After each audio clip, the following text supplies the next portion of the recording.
বল। ভাই শোন, এই শাশুড়িটা আমাকে ভীষণ জ্বালাচ্ছে, আমি আর পাচ্ছি না।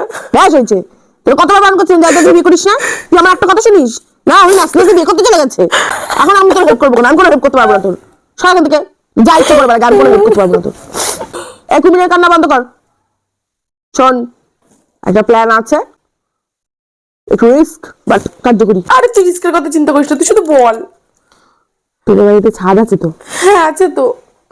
তোর শাশুড়ি যখন ছাদে উঠবে ঠিক সেই সময় তুই সিঁড়িতে একটু তেল ফেলে রাখবি, সরষের তেল। আচ্ছা ঠিক আছে? যখনই নামবে পাটা তেলের উপর পড়বে, স্লিপ কেটে খা একদম। বুঝিস? তোর মাথায় তো ভালো বুদ্ধি। আচ্ছা বলছি, সর্ষের তেল নেবো না রিফাইন তেল? সর্ষের তেল। আচ্ছা ঠিক আছে ঠিক আছে। আচ্ছা তুই শিওর তো কাজ হয়ে যাবে তো? আরে হ্যাঁ ঝুলামুলি থাকবে না বাবা, তো? একদম পাক্কা 100% কাজ আছে। হবে। তাহলে যদি কাজ হয়ে যায় তো বিরিয়ানি টিট পাক্কা। ঠিক আছে, আমি রাখলাম রাখতো রাখলাম। ঘুমাতে দে।